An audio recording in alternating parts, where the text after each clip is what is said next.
Okay, Peter. So, as I said, this is the first paper of the new format, February March 2022, or this is a paper in which we have 1 hour 15 minutes exam time, which is increased by 15 minutes. No data booklet.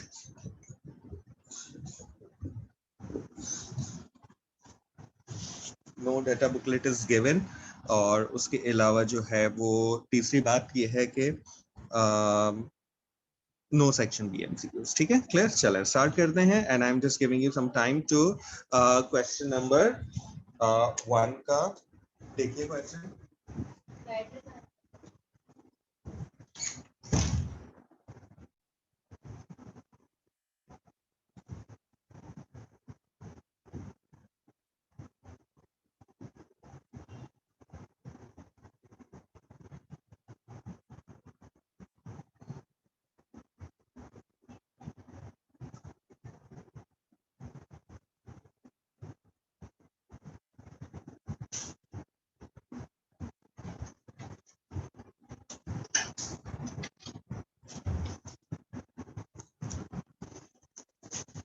Okay, beta. The first ionization energy of potassium, which is 418. ठीक है जी.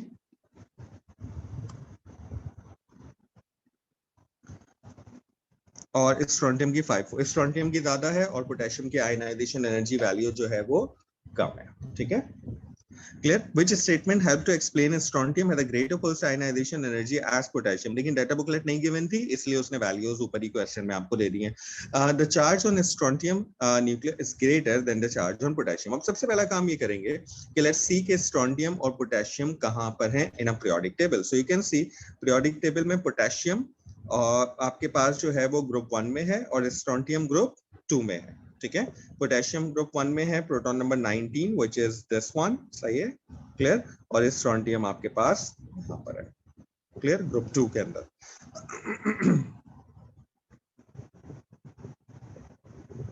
Now the question, the charge on a strontium nucleus is greater than the charge on potassium. Yes, the proton number आपके पास ज्यादा है तो इसका मतलब charge ज्यादा होगा. बाकी ऑप्शंस भी पढ़ लेते हैं. The outer electron of strontium has experienced greater shielding as compared to the electron in potassium atom.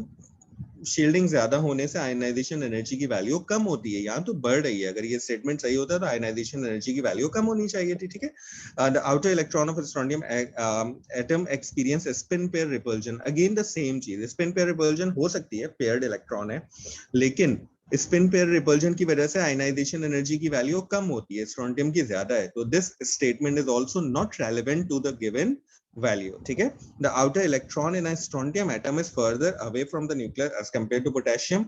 ठीक है, ये बात भी इस स्टेटमेंट के अकॉर्डिंगली भी आयनाइजेशन एनर्जी वैल्यू कम होनी चाहिए थी. ठीक है, clear. So all B, C and D option are wrong because according to these options ionization energy of value of strontium should be less than potassium. लेकिन in reality जो value given है उसमें ज्यादा है. तो ज्यादा होने का क्या रीजन समझ आ रहा है? The only reason के स्ट्रोंटियम का चार्ज ज्यादा है. ठीक है, चार्ज ज्यादा क्यों है? Because it has a proton number, potassium का 19 है और स्ट्रोंटियम का 38 है. ठीक है. What is the electronic configuration of magnesium 2+ ion? Magnesium 2+ ion की इलेक्ट्रॉनिक कॉन्फ़िगरेशन 10 इलेक्ट्रॉन्स हैं. ठीक है. सो 10 electrons, magnesium 2+, proton number of magnesium is 12, तो 2+ में कितने इलेक्ट्रॉन्स आ गए? 10 electron. And the electronic configuration of 10 electron is 1s2 2s2 2p6, which is A option. ठीक है, आसान से क्वेश्चन है, एक दफा प्रैक्टिस जरूर कर लीजिए इलेक्ट्रॉनिक कॉन्फ़िगरेशन की दोबारा. Now compound X contain the element carbon, hydrogen and oxygen only. 2 gram of compound X, the total mass of compound is given. ठीक है, contain 4 gram of carbon and carbon dioxide, CO2 is given. ठीक है, and 1.63 grams of H2O when completely combusted. What is the empirical formula? देखिए जी, to calculate the empirical formula, you need the mass of carbon, mass of hydrogen and mass of oxygen और the percentage. ठीक है, या तो percentage required होती है या मास required होता है. क्लियर. यहां पर आपको मास ऑफ कार्बन नहीं गिवन बल्कि मास ऑफ कार्बन डाइऑक्साइड गिवन है. ठीक है, क्लियर. उससे हमें मास ऑफ कार्बन निकालना है, मास ऑफ हाइड्रोजन चाहिए और मास ऑफ ऑक्सीजन चाहिए, ताकि इन मासेस को हम AR से डिवाइड करके नंबर ऑफ मोल्स कैलकुलेट करें, और फिर नंबर ऑफ मोल्स कैलकुलेट करने के बाद हमारे पास जो है वो फर्दर कैलकुलेशन आगे बढ़ेगी। ठीक है, तो अब इस क्वेश्चन को सॉल्व करते हैं। देखिए, it says 4 grams of carbon dioxide. सबसे पहले बात करते हैं कि if you have 4 gram of carbon dioxide, ठीक है, how many grams of carbon it should have. तो देखिए, the MR of carbon dioxide कितना है, 44 है। Can I say that 44 gram of carbon dioxide में कितने कार्बन है, एक ही कार्बन है, so can I say that it has 12 grams of carbon. 44 grams of carbon dioxide में कितना कार्बन है, 12 ग्राम। और 4 ग्राम्स कार्बन डाइऑक्साइड में कितने ग्राम कार्बन होगा, तो आप क्रॉस में मल्टीप्लाई कर दीजिए, आपके पास आंसर आ जाएगा। So it should be 4 multiply by 12 divided by 44, which is equal to 1.09 gram. 1.09 gram. ठीक है, क्लियर। एक मेथड ये है इसको सॉल्व करने का। Let's see the another method. Another method ये कि आपको mass of carbon dioxide given है which is 4 gram. Agreed. MR of carbon dioxide है आपके पास व्हिच इज 44 ग्राम्स। सबसे पहला काम कीजिए, मोल्स ऑफ कार्बन डाइऑक्साइड निकाल लीजिए। ठीक है, which is mass over MR, so 4 over 44 which is 4 divided by 44, 0.091 आ जाएगा। ये आ गए मोल्स ऑफ कार्बन डाइऑक्साइड। अच्छा, एक कार्बन डाइऑक्साइड में कितना कार्बन है, 1:1, सो मोल्स ऑफ कार्बन कितने आ जाएंगे आपके पास, 0.091। ठीक है, मास ऑफ कार्बन आपको चाहिए। मास ऑफ कार्बन क्या होगा, number of moles is equal to mass over MR। तो अगर आपको मास चाहिए तो आप नंबर ऑफ मोल्स को MR से AR से मल्टीप्लाई कर देंगे, मल्टीप्लाई बाय 12 हो जाएगा, आपके पास आंसर आ जाएगा which is 1 again the same answer 1.091 होना चाहिए। ठीक है, दो सिग्निफिकेंट फिगर में रखते हैं, आंसर टैली कर जाएगा हमारा। ठीक है, these are the two method. ये जो रेशियो मेथड है, this method is much more easier. ठीक है जी, तो हमारे पास मास ऑफ कार्बन आ गया विच इज 1.09। ठीक है, यहाँ लिख लेते हैं मास of carbon 1.09। Again do the same for water. So can I say that 1.63 है? Can I say that 18 grams of H2O में आपके पास कितना हाइड्रोजन है बेटा, 2 grams of हाइड्रोजन है ना, क्योंकि 1 hydrogen is 1 gram and you have 2 hydrogen, so 18 gram water में 2 ग्राम हाइड्रोजन है, so 1.63 grams of water में आपके पास हाइड्रोजन होगा, so 1.63 multiply by 2 divided by 18. 18 is the MR of water, ठीक है, which is 0.008.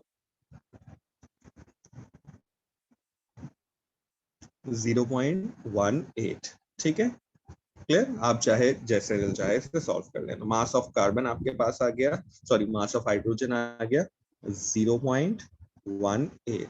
अब रह गया ऑक्सीजन। ठीक है, ऑक्सीजन कैसे आएगा, देखें, the total mass of compound is this one, कितना है 2 ग्राम। क्लियर, इस 2 ग्राम में 1.09 ग्राम कार्बन है और 0.18 ग्राम हाइड्रोजन है, और रिमेनिंग क्या है, रिमेनिंग ऑक्सीजन है। तो अगर मैं 1.09 प्लस 0.18 दोनों को ऐड करके 2 में से माइनस कर दूंगा तो मेरे पास ऑक्सीजन आ जाएगा, क्योंकि इस कंपाउंड में सिर्फ कार्बन, हाइड्रोजन और ऑक्सीजन है, ये बात ऊपर लिखी हुई है। ठीक है, तो पहले हम इसे ऐड करते हैं, 1.09 मास of carbon 0.18 mass of which is equal to 1.27। अब आप 2 में से माइनस कर दीजिए, 2 minus 1.27 आपके पास आंसर आ जाएगा 0.73। ठीक है, which is equal to 0.73। ठीक है बेटा, तीनों के मासेस आ गए, मोल्स निकाल लीजिए। 1.09 divided by 12, 0.18 divided by 1, 0.73 divided by 16. 1.09 divided by 12, which is equals to 0.091, 0.18 और 0.73 divided by 16, which is 0.0456. ठीक है, which is the smallest number, 0.0456, तो 0.0 91 को डिवाइडेड बाय आंसर कर दिया हमने। इन सबको डिवाइड करेंगे अब किससे, स्मॉलेस्ट नंबर से, ठीक है, विच इज 0.0456। ये भी डिवाइड हो जाएगा 0.0456। अगर आपको ये मेथड याद है बेटा तो आपके लिए एम्पेरिकल का फॉर्मूला है, इसका आंसर आएगा 1.99 0.18 divided by 0.0456 which is equals to 3.94 और लास्ट वाले का आ रहा है 1, यानी आया 2 कार्बन 4 और 1, ठीक है। The empirical formula is C2H4O which is option C, ठीक है। देखिए, mass of carbon dioxide after combustion given था, उससे हमने मास ऑफ कार्बन निकाला, मास ऑफ वाटर गिवन था, उससे मास ऑफ हाइड्रोजन निकाला, ठीक है। दोनों को ऐड किया, टोटल मास ऑफ कंपाउंड में से माइनस किया, मास ऑफ ऑक्सीजन आ गया। जैसे ही हमारे पास तीनों मासेस आए, हमने एम्पिरिकल वाली कैलकुलेशन करी क्विक और हमारे पास आंसर आ गया, ठीक है। होप की पॉइंट क्लियर होगा, सही है। इसको एक दफा दोबारा से सॉल्व कीजिएगा, आपको ये पेपर मिलेगा तो you have to solve it again. कोई मसला होता है तो let me know. Question number 4, part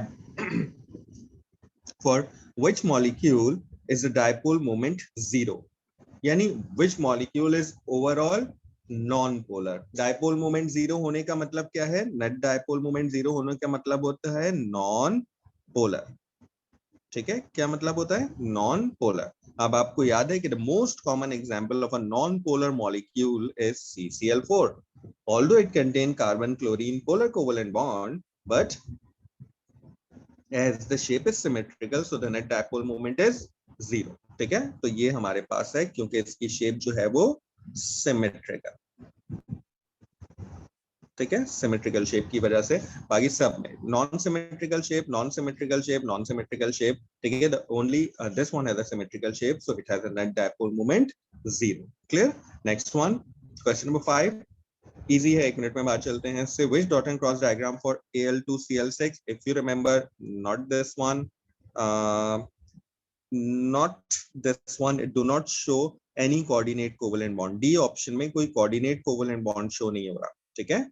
So the only option which is the options in which there could be a dimer and a coordinate covalent bond is C and B, but you can see in in C they are not showing any coordinate covalent bond, they are all are the single covalent bond, but in this one you can see this one is a coordinate covalent bond, ठीक है, and this one is a coordinate covalent, both electrons are from chlorine।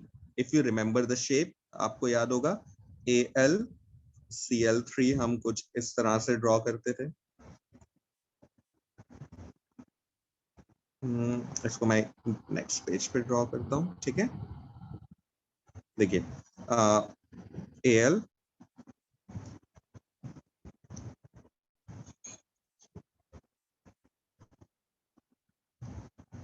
ठीक है, 1 2 3 1 2 3 1 2 3 1 2 3, सब पे 3 lone pairs हैं, ठीक है। और फिर हम क्या शो करते थे, हम कहते थे कि yes this chlorine is making a coordinate covalent bond with this one, ठीक है, and this chlorine is making a coordinate covalent bond with this one, सही है। so you have 2 coordinate covalent bonds present in this, सही है। so coordinate covalent bond कहाँ show हुए हैं बेटा, सिर्फ यहाँ पर, so the right option is B in this case, ठीक है। so this is the correct, clear। next one, the boiling point of some hydrogen halides are shown below, ठीक है। HCl का बॉइलिंग पॉइंट कम है, HBr का ज्यादा है, HI का उससे भी ज्यादा। What is the explanation trend in the boiling point of the hydrogen halide of HCl and HI। देखिए इसमें इन्होंने HF को शो नहीं किया, ठीक है। क्यों, क्योंकि अगर आपको याद हो कि HF is basically the only hydrogen halide that have a hydrogen bonding present, ठीक है। तो अगर HF होता तो इसका बॉइलिंग पॉइंट हाईएस्ट होता, ठीक है, इसका हाईएस्ट बॉइलिंग पॉइंट होता, क्लियर। इसलिए इन्होंने इस ट्रेंड को शो नहीं किया। अच्छा, HCl से HI तक बॉइलिंग पॉइंट इंक्रीज हो रहा है, क्यों इंक्रीज हो रहा है भाई, the bond energy, boiling point याद रखिएगा कि for all non metal compounds sorry, covalent compound. The boiling point or all the physical property depends on the intermolecular force. Okay, depends on the intermolecular force, and in these one the intermolecular force are dipole forces or the dispersion forces. ठीक है, और अगर आपको इस options में नजर आ रहा हो तो hydrogen bonding देखें, this is about the bond energy. ठीक है, no relationship between the bond energy and the boiling point. ठीक है, there is an increase in the strength of the intermolecular force of attraction. Yes, this seems to be a right answer. C देख लेते हैं ना, intermolecular hydrogen bonds. There's no hydrogen bond present in HCl or HI. ठीक है, there is an increase in the bond polarity. Bond polarity increase नहीं हो रही, bond polarity basically decrease हो रही है. ठीक है, सॉरी, बॉन्ड पोलैरिटी का वैसे कोई डायरेक्ट रिलेशन नहीं है. Bond polarity, hydrogen is common, chlorine, bromine, iodine, basically the bond electronegativity value decreases. I have a doubt about the bond polarity. मुझे इसके लिए electronegativity का डाटा शायद कहीं given हो, नहीं given. ठीक है, bond polarity decrease हो रही है for sure. ठीक है, क्योंकि आयनाइजेशन एनर्जी की वैल्यू डिक्रीज होती है. सही है, बॉन्ड पोलैरिटी बढ़ने से डायपोल फोर्सेस बढ़ती हैं, जिसकी वजह से बॉइलिंग पॉइंट बढ़ जाता है, लेकिन यहाँ पे बॉन्ड पोलैरिटी डिक्रीज हो रही है. तो right option seems to be about the intermolecular forces. ठीक है, clear. The strength of intermolecular force of attraction HCl से HI तक बढ़ रही है. क्यों बढ़ रही है? Because you have more electrons present. ठीक है, ज्यादा MR है, ज्यादा इलेक्ट्रॉन्स है. Next one, yes, new format का question है, because the data of electronegativity is given, और electronegativity का data अब हमारे पास कोर्स में ऐड हुआ है. तो this is Pauling electronegativity values. हमने सारी चीजें पढ़ी हैं. The larger the difference between the electronegativity value, greater the polarity. ठीक है, सही है. अब देखिए, electronegativity of X is least 1, Y की उससे ज्यादा और Z की 4. Substance exists with the formula. ठीक है जनाब, ये सारे फॉर्मूलाज उन्होंने which puts these substance in order of increasing melting point. अच्छा, melting point कब बढ़ेगा? जब आपके पास more polar, ठीक है, more larger melting point. ठीक है, और ये more polar कब होगा? जब larger difference in electronegativity. ठीक है, जब दो एलिमेंट के दरमियान इलेक्ट्रोनेगेटिविटी का डिफरेंस सबसे ज्यादा होगा, सबसे ज्यादा पोलर बॉन्ड होगा. जब सबसे ज्यादा पोलर बॉन्ड होगा तो सबसे ज्यादा लार्जर मेल्टिंग पॉइंट होगा. तो सबसे ज्यादा डिफरेंस पोलैरिटी का कितने है? Between X and Z. Most polar कौन सा है? X and Z. तो ये सारी बातें वैलिड हैं किस पे? X एंड Z पे. तो द हाईएस्ट बॉइलिंग पॉइंट किसका होना चाहिए? X और Z का, व्हिच इज दिस वन. और लीस्ट बॉइलिंग पॉइंट किसका होना चाहिए? Z2 का, because Z2 is a typical non polar covalent bond. Diatomic molecule सारे नॉन पोलर होते हैं. ठीक है, तो देख लेते हैं, इसको भी चेक कर लेते हैं. Yes, Z2 is least polar. Right option is C. ठीक है, the most polar is the one that have the largest difference in the electronegativity and the least polar is diatomic. Clear. आगे चलते हैं. The equation shows, देख लीजिए जनाब, equation given है और आपके पास what is the correct expression to can enthalpy change for reaction 1. इस रिएक्शन की एंथैल्पी चेंज निकालने के लिए आपको जो है वो क्या करना पड़ेगा? वही बात, the data of combustion is given, और आपको पता होना चाहिए when the combustion data is given is enthalpy change निकालने के लिए हम हमेशा क्या करते हैं? Reactant minus product. ठीक है, reactant minus product.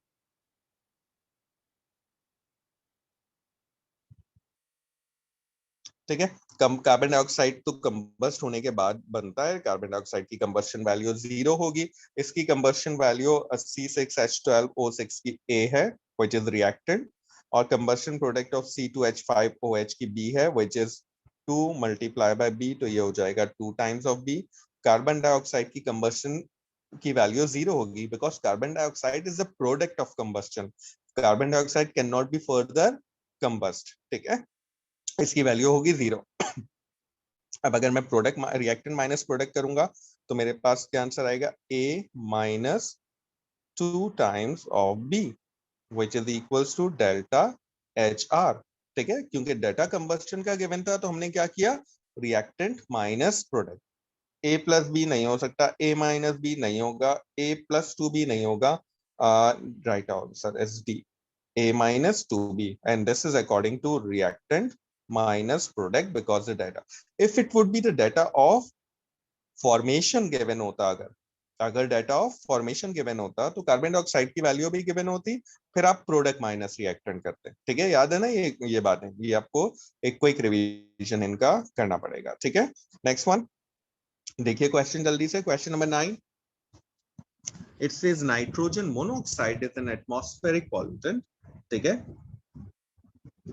and it's formed inside the car engine by an endothermic reaction between nitrogen and oxygen, which diagram correctly represent, easy है, repeated question है, मुझे याद पड़ा है, क्वेश्चन पहले कर चुके हैं, किसी भी उसमें टॉपिकल पास पेपर में endothermic है, means the enthalpy of product should be greater than the enthalpy of reactant, so this is नहीं, ये दोनों किसके हैं, ये दोनों exothermic के हैं, ठीक है, so either the option is A is correct or either the option B is correct. Option A में रिएक्टेंट से ज्यादा प्रोडक्ट ठीक है, एंथैल्पी चेंज ठीक है, एक्टिवेशन एनर्जी ठीक है। बी में रिएक्टेंट से ज्यादा प्रोडक्ट ठीक है, एक्टिवेशन एनर्जी ठीक है, this is basically wrong, it should be going, it should be going upward, याद रखिएगा, all endothermic processes in this direction are represented by upward arrow, exothermic value होगी तो डाउनवर्ड एरो से represent किया जाता है, ठीक है, तो इसने क्या किया, enthalpy change which is an endothermic process, ठीक है, डेल्टा एच आर पॉजिटिव था लेकिन इसने इसको रिप्रेजेंट किया with a downward arrow, so this is wrong, so the right option for this one is a, ठीक है। क्वेश्चन नंबर 10, क्वेश्चन नंबर 10 देखते हैं, two half equations are given, the equations for the reaction between magnate ion and the sulfate ion are shown below, which statement is correct, u is equals to x is equals to z, ठीक है जनाब, आपको इसमें क्या करना पड़ेगा, सही है, इस इक्वेशन को मैं जरा थोड़ा सा इस पे टाइम स्पेंड करते हैं ताकि बैलेंसिंग ऑफ रिडॉक्स इक्वेशन की भी आपको वो हो जाए, प्रैक्टिस हो जाए, ठीक है, तो मैं एक काम करता हूँ, let me just take the picture of this because I have to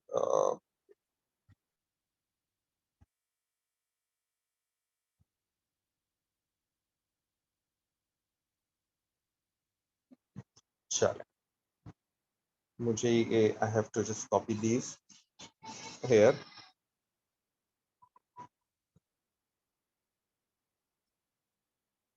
ठीक है, अच्छा, the first equation is MnO4 negative plus 2H2O plus 3 electron, गौर से देखिएगा बेटा, अभी शुरू के सेशंस में थोड़ा सा टाइम ज्यादा स्पेंड करूंगा ताकि आप लोगों से और एक्स्ट्रा चीजें भी डिस्कस हो जाए, ठीक है, और second equation given was 2OH negative plus SO3 2 minus, सही है जी, forming SO4 2 minus plus H2O plus 2 electron, ठीक है। अब आते हैं क्वेश्चन की तरफ, तो देखिए करना कुछ नहीं है,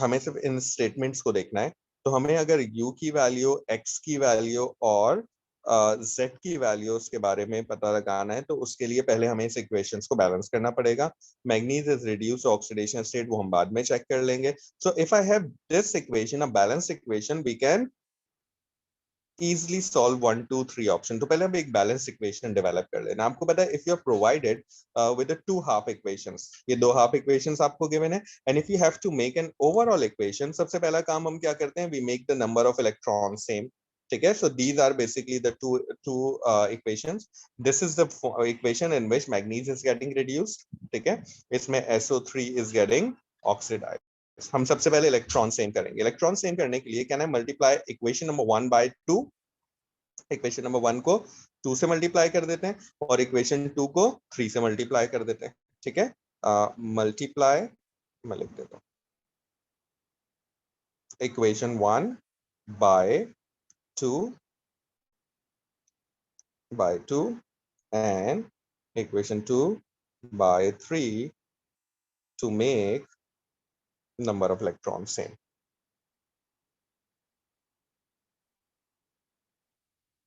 सही है, क्लियर। अब ऊपर वाली इक्वेशंस बन जाएगी हमारे पास 2MnO4 negative plus 4H2O plus 6 electrons, ठीक है, forming 2MnO2 plus 8, sorry just wait for it.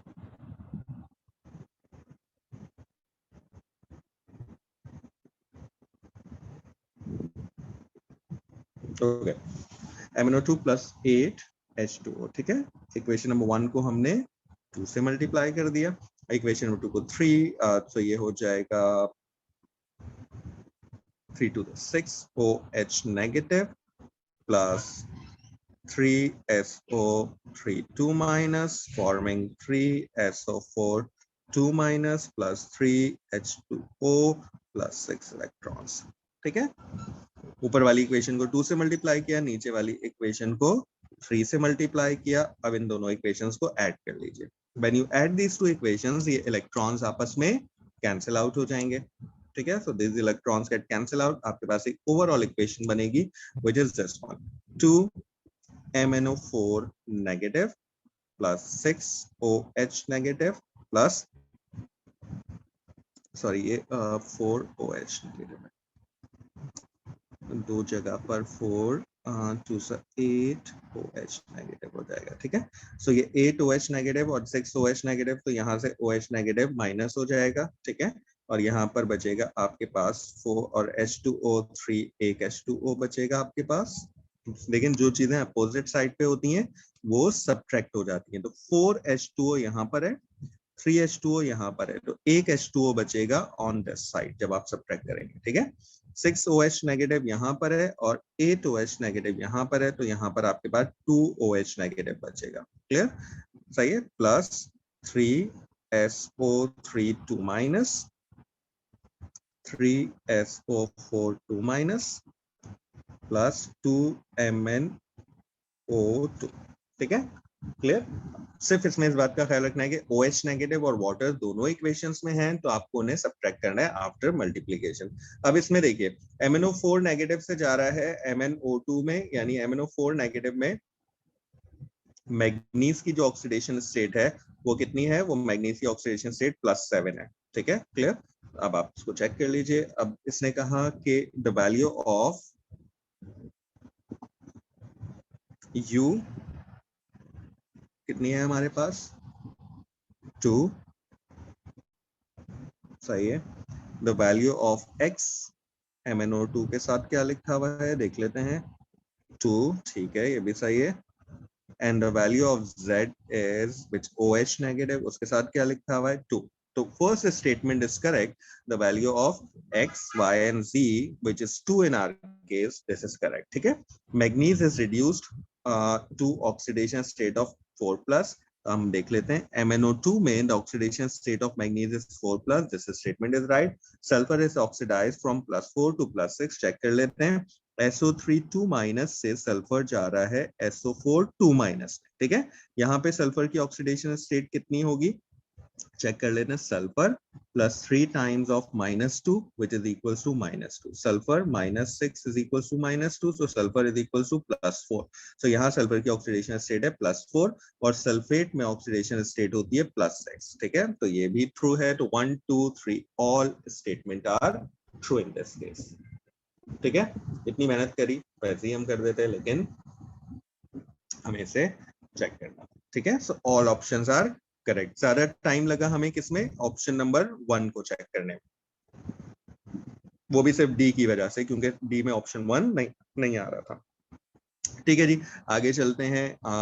Hydrogen peroxide decompose to form water and oxygen, the reaction is catalyzed by bromide ion, ठीक है। स्टेप 1 में ब्रोमाइडाइन H2O के साथ एसिड की, ये H positive जहां भी लिखा होगा बेटा, it means that this is an acid. Acid की प्रेजेंस में वाटर और ब्रोमीन बना रहा है। स्टेप 2 में हाइड्रोजन परऑक्साइड ब्रोमीन के साथ रिएक्ट करके ब्रोमाइड वापस से बना रहा है, it means that the bromide ion is acting as a catalyst, ठीक है, रिकवर हो रहा है, क्लियर। और 2H पॉजिटिव है। टाइप ऑफ कैटालिसिस कौन सा है जनाब? You can see all are aqueous. So the type of catalysis कौन सा हुआ यहाँ पर?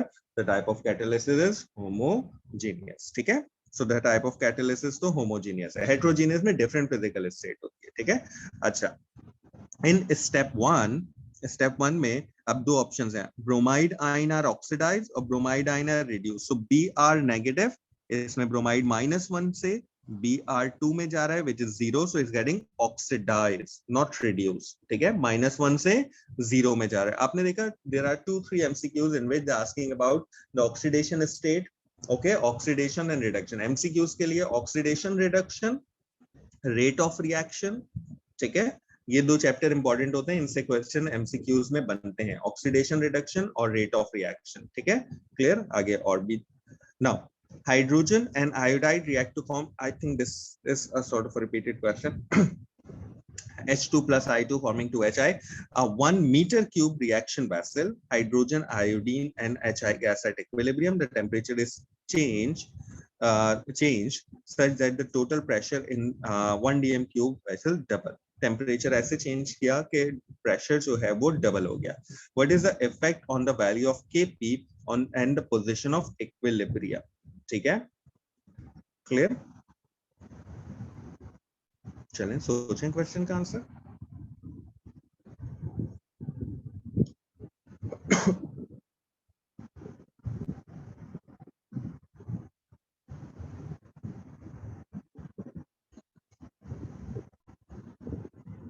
Clear? The reaction is exothermic. ठीक है, अगर वो मैं कहता कि खाली प्रेशर चेंज किया जा रहा है, टेम्परेचर की बात नहीं करता, ठीक है, क्लियर, तो हम कहते हैं कि केपी की वैल्यू पे कोई फर्क नहीं आएगा. Kp and Kc is only affected by temperature. But it statement word से पढ़िए, इसने कहा कि the temperature is change in such a way that the total pressure doubles. Pressure कब इंक्रीज होगा? डबल होगा जब टेम्परेचर इंक्रीज किया जाएगा. ठीक है, जब टेम्परेचर इंक्रीज किया जाएगा तो क्या होगा? प्रेशर डबल हो जाएगा. प्रेशर टेम्परेचर इंक्रीज करने से जो आपके पास केपी की वैल्यू है वो क्या होनी चाहिए? वो वैल्यू आपके पास डिक्रीज होनी चाहिए because the reaction is exothermic. ठीक है, तो Kp value decreases on increasing temperature as the delta H R value is negative, है ना. एंथैल्पी चेंज नेगेटिव है. क्लियर? सो हमारे पास जो ऑप्शन है केपी की वैल्यू, मेरे हिसाब से केपी की वैल्यू जो है वो डिक्रीज होनी चाहिए. तो चेक कर लीजिएगा इसका आंसर अगर आप कभी इसको सॉल्व करें. ठीक है, so the right answer decrease एक ही ऑप्शन में गिवन है, so which is A. Clear? दोबारा सुनिए इसकी एक्सप्लेनेशन. देखें, इसने कहा hydrogen and iodine react to form hydrogen iodide in an exothermic reaction. The equation is shown below. ठीक है, a 1 meter cube vessel contain hydrogen, iodine and hydrogen iodide gases at equilibrium. सबको mix किया उसने. The temperature is changed, उसने increase की term use नहीं करी, in such a way that the total pressure is double. यानी pressure increase हो रहा है. आपको पता होना चाहिए कि जब आप टेम्परेचर बढ़ाते हैं तो प्रेशर की वैल्यू बढ़ती है. इसका मतलब दे आर इंक्रीजिंग. यहां से हमें हिंट मिला कि टेम्परेचर इंक्रीज किया जा रहा है. What is the effect on the value of Kp? Kp pressure से चेंज नहीं होता, बट टेम्परेचर इंक्रीज होने की वजह से क्या हो रहा है? द Kp की वैल्यू चेंज हो रही है. और एक्सोथर्मिक रिएक्शन है तो टेम्परेचर बढ़ाने से the Kp value should decrease. और एक ही ऑप्शन है जिसमें Kp डिक्रीज होती है. ठीक है, क्लियर? सही है, बात समझ आ रही है? और एक्सोथर्मिक रिएक्शन है तो इक्विलिब्रियम किस तरफ शिफ्ट हो जाएगा? टेम्परेचर बढ़ाने से इक्विलिब्रियम लेफ्ट साइड पे शिफ्ट हो जाएगा. ठीक है, क्लियर? तो डी ऑप्शन में आपको पास शिफ्टिंग ऑफ इक्विलिब्रियम थोड़ा सा हमारे लिए प्रिडिक्ट करना मुश्किल होता यहाँ पर, क्योंकि प्रेशर की वजह से इक्विलिब्रियम राइट पे शिफ्ट होता. बल्कि प्रेशर का तो कोई इफेक्ट ही नहीं होगा क्योंकि number of moles are equal, है ना, दोनों साइड पे मोल्स इक्वल है. हाँ ठीक है, इक्विलिब्रियम लेफ्ट साइड पे शिफ्ट होगा, प्रेशर का कोई इफेक्ट ही नहीं होगा इसके ऊपर क्योंकि मोल सेम है. सही है. Next one 13. देखिए भाई, ये इसने कहा डाइएथाइल zinc is added to sodium hydroxide.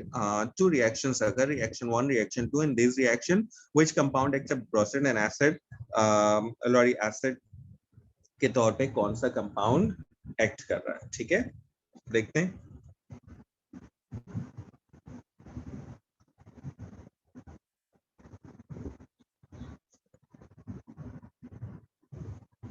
Okay,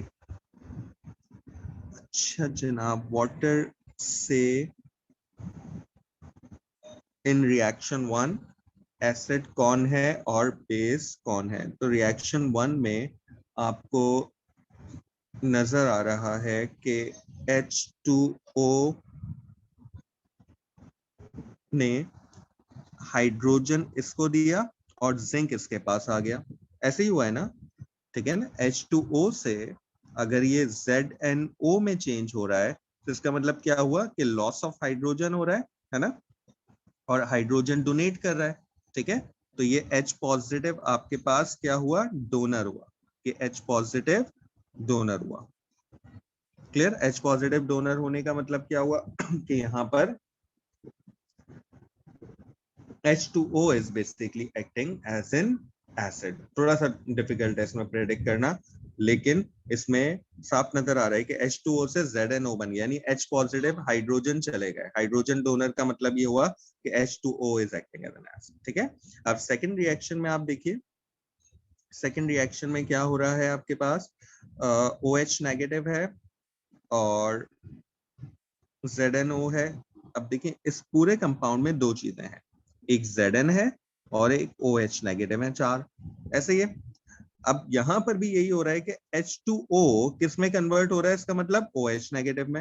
ये OH नेगेटिव में कब कन्वर्ट होगा? जब ये H पॉजिटिव डोनेट कर देगा, ऐसा ही है ना? तो H पॉजिटिव डोनेट करने के बाद किस में कन्वर्ट होगा? OH नेगेटिव में। इसका मतलब यहां पर भी H2O is acting as an acid। As I said कि this question इसमें थोड़ा सा प्रेडिक्ट करना डिफिकल्ट है। इस तरह के कुछ एक आध क्वेश्चन ऑब्वियसली होंगे पेपर में जिसमें आपको प्रेडिक्ट करना मुश्किल हो जाएगा। सो B और C are the close options, ठीक है? Out of which I am going for a B option, ठीक है? जिसमें सेकंड इक्वेशन में मुझे नजर आ रहा है कि H2O OH नेगेटिव में चेंज हो रहा है, इसका मतलब H पॉजिटिव डोनेट कर रहा है, सही है? Clear? Next one, question number 14. Which statement about atoms and molecule is correct? आसान सा क्वेश्चन है, देखिए जनाब क्या है। The molecular formula of the compound is the simplest whole number ratio। Molecular formula simplest ratio नहीं होता, मॉलिक्यूलर फॉर्मूला एग्जैक्ट नंबर होता है, ठीक है? 1 mole of any substance contains 6 into 10 6.02 in 10 power 23 atoms। 1 mole of any substance contain इतने atoms। This is not true, क्योंकि अगर कोई ऐसा मॉलिक्यूल है जो डायटोमिक है, जैसे क्लोरीन है, ठीक है? Chlorine is a diatomic molecule, so 1 mole of chlorine में 2 times of 6 into 10 power 23 atoms होंगे, है ना? तो this statement is wrong. 1 mole of mono atomic, हाँ अगर कोई मोनो एटॉमिक है लाइक हीलियम है, नियॉन है, उसके 1 मोल में इतने एटम होंगे, लेकिन कोई डायटोमिक है तो उसमें ऐसा नहीं होगा। The relative atomic mass of an element is the ratio of the average mass of one atom of the element to the mass of an atom of carbon 12। ठीक है? The relative atomic mass of an element is the ratio of average mass of one atom of the element to the mass of an atom, नहीं 1/12 of carbon atom होता है, अगर आपको याद हो, है ना? 1/12 of carbon atom का रेशियो होता है। The relative formula mass of a compound is the sum of the individual atomic masses of all the atom in a formula। The relative formula mass का मतलब MRE होता है बेटा, ठीक है? फॉर्मूला मास की टर्म हम यूजुअली यूज करते हैं आयनिक कंपाउंड के लिए, इसका मतलब मॉलिक्यूलर मास ही होता है, ठीक है? क्लियर? तो हम इसको MR क्या होता है? वो कह रहा है कि the molecular mass of a compound is the sum of individual atomic masses of all the atoms. या दिस इज ट्रू, जितने भी एटम है उन सबके एटॉमिक मासेस को ऐड कर लेंगे। नाउ हम क्वेश्चन 20 तक करेंगे बेटा आज। The Boltzmann distribution curve is shown below, ठीक है? 1 mole of a gas is added, 1 mole of the same gas is added and the gas remains at temperature T। Which curve? 1 mole, ठीक है?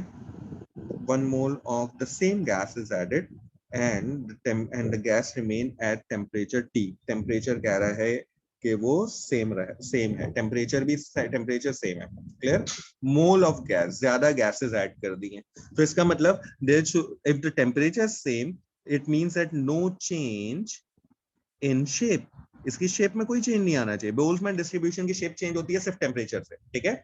सिर्फ क्या चेंज आना चाहिए? The only change, जब आपने गैस ऐड करी है तो the only change is the more gas particles, number of particles बढ़ जाएंगे, सिर्फ शेप में कोई चेंज नहीं आएगा। ठीक है, अब इन शेप्स को चेक कर दें। इसमें भी शेप में चेंज आ रहा है, इसमें भी शेप चेंज हो रही है।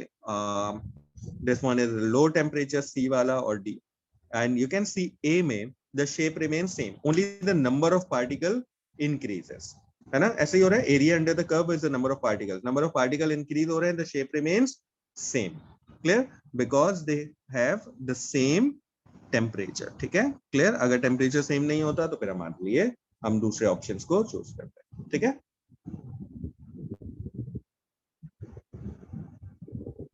Next one 16। In the reaction, show the concentration of both X and Y reduced to half of their original value while keeping the total volume of constant. Simultaneously, the temperature is increased. ठीक है जनाब, which prediction is definitely true while keeping the total volume of the solution constant. Total volume same है, temperature increase हो रहा है। पढ़िए जनाब options. A smaller proportion of the collision between the particle X and Y will be successful. Temperature increase होने से smaller proportion तो नहीं होता, नंबर ऑफ प्रोपोर्शन इंक्रीज होता है। ठीक है, the average kinetic energy of the particle X and Y will increase. This is definitely true because you are increasing the temperature. The rate of reaction will unaffected, no this is wrong, it should increase because the temperature is increasing. ठीक है, the frequency of the collision between the particle X and Y, half, no, frequency of collision should increase because the temperature is increasing, है ना।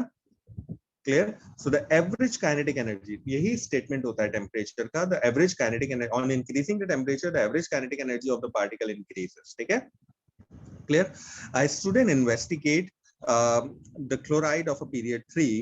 देखो periodicity के reactions दोबारा से याद करने पड़ेंगे आपको, अभी आप देखिएगा questions आएंगे उसके बाद। ठीक है, this is what the student showed. The compound was a white crystalline solid. ठीक है जनाब, it is easily dissolved in water giving a solution pH 12. Chloride की बात हो रही है। ठीक है, बेसिक क्लोराइड बन रहा है। When placed in test tube are heated to a roaring Bunsen burner, normal burner जो हमारे पास जो है वो लैब में होते हैं, that's called a Bunsen burner. The compound melted after several minutes of heating. यानी एक आयनिक कंपाउंड है, थोड़ा टाइम लिया उसने मेल्ट होने में। ठीक है, which can be deduced from this record. Clear? At least one of the recorded observation is incorrect. ठीक है जनाब, the compound was magnesium chloride. The compound was phosphorus pentachloride. The compound was sodium chloride. ठीक है जी, सोचिए।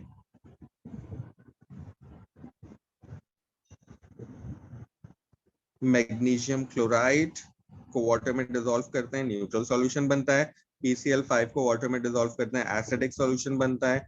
Sodium chloride को water में dissolve करते हैं तो आपके पास न्यूट्रल सॉल्यूशन बनता है। ठीक है, they are forming a neutral solution. Clear, 6.5 अगर आपको याद हो, न्यूट्रल ही होता है ऑलमोस्ट। ये एसिडिक सॉल्यूशन फॉर्म करते हैं, PH2 का आई थिंक सॉल्यूशन बनता है। Sodium chloride forming a neutral solution, ठीक है, of pH 7.0. clear, so this is wrong, this is wrong, this is wrong. It means that one of the observation is wrong. यानी ये जो pH है, this pH is wrong. ये pH इसने गलत calculate करी है। ठीक है, क्योंकि बाकी B, C और D ऑप्शन कभी भी सही नहीं हो सकते, क्योंकि अगर मैग्नीशियम क्लोराइड होगा तो pH 12 नहीं होगी, PaCl5 होगा pH 12 नहीं होगी, NaCl होगा pH 12 नहीं होगी। ठीक है, तो इसका मतलब कोई एक ऑब्जर्वेशन गलत है, which is the observation, which could be the observation of pH. ठीक है, ठीक है, the element in the period 3 of the compound show the trend across the period from sodium to chlorine. Which raw is correct? चलें जी देख लीजिए कौन सी correct है। Electronegativity period 3 element from sodium to chlorine, यानी left to right sodium to chlorine. Electronegativity की value left to right सोचिए बढ़ती है या कम होती है। ठीक है, left to right याद रखिएगा, En वैल्यू increases. Electronegativity, ठीक है, left to right इंक्रीज होती है। ठीक है, डाउन द ग्रुप डिक्रीज होती है। इसका वही ट्रेंड होता है इलेक्ट्रोनेगेटिविटी का जो आयनाइजेशन एनर्जी का ट्रेंड है। आयनाइजेशन एनर्जी और electronegativity have the same trend, तो this is increases, this is increases. ठीक है, उसके बाद वो कह रहा है कि टाइप ऑफ ऑक्साइड तो आपको पता है all metal oxide are basic in nature, ठीक है, and all non metal oxide like the oxide of phosphorus, oxide of chlorine, they are acidic in nature. तो बेसिक से एम्फोटेरिक और एम्फोटेरिक से acidic, this trend seems to be a right trend, so the right option is C. All metal oxide जैसे sodium oxide है बेटा, तो ये sodium oxide basic in nature होगा, ठीक है. क्लोरीन का ऑक्साइड है जैसे Cl2O अगर होता है तो they are acidic in nature because non metal. So basic से एसिडिक की तरफ जाते हैं, एसिडिक से बेसिक की तरफ नहीं जाते. So C is the right option. Question number 19. On the table show the melting point oxide SiO2. ठीक है जनाब. Which statement explain the difference between the melting point of SiO2? SiO2 आपको याद होना चाहिए. Giant molecular compound SiO2. ठीक है. Clear? तो अब ढूंढ लेते हैं. The bonding of oxide changes from ionic to covalent. दोनों covalent होते हैं. The melting and the metallic character, metallic characteristics का कोई oxidation state से boiling point का melting point का कोई ताल्लुक नहीं है. Melting point का ताल्लुक होता है या तो strength of intermolecular forces से या covalent bond की strength से अगर giant molecular compound है. So the structure changes from giant molecular to simple molecular. ठीक है, यहाँ से यहाँ giant molecular से simple molecular में structure change हो रहा है. SiO2 is giant molecular compound. ठीक है. 20 and the last question. Equal masses of calcium carbonate, calcium nitrate and barium carbonate and barium nitrate are thermally decomposed. The volume of the gas produced in each experiment is measured under the same condition. Which compound will produce the greatest volume of the gas?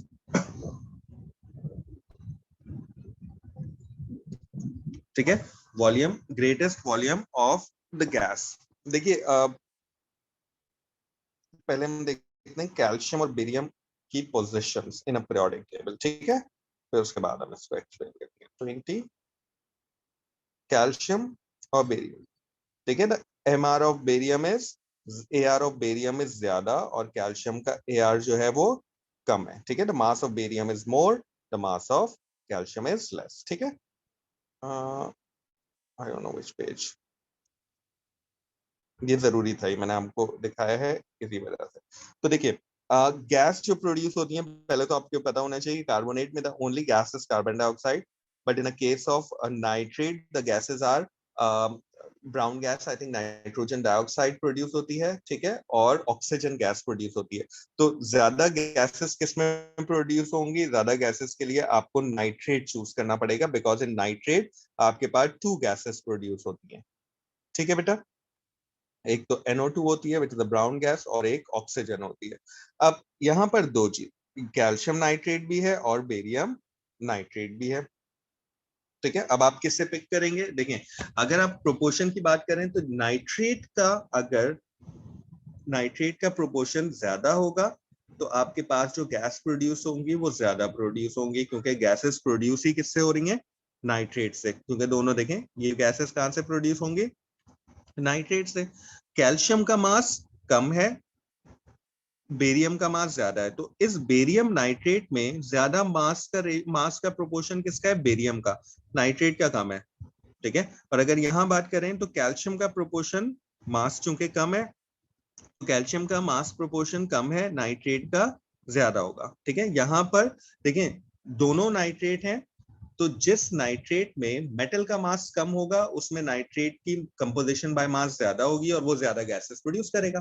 तो calcium का मास कम है तो calcium nitrate में nitrate का percentage composition by mass ज्यादा है, तो it will produce more moles of gases. तो आंसर इसमें कैल्शियम होना चाहिए. आप आराम से पिक तो कर सकते हैं कि दोनों नाइट्रेट ही होंगे. तो बी और डी में आपको थोड़ा सा कंफ्यूजन रहेगा. इस तरह के क्वेश्चन में याद रखिएगा कि गैसेस प्रोड्यूस हो रही हैं फ्रॉम द नाइट्रेट, दोनों, नाइट्रोजन डाइऑक्साइड भी और ऑक्सीजन भी. ठीक है, नाइट्रेट से प्रोड्यूस हो रही है.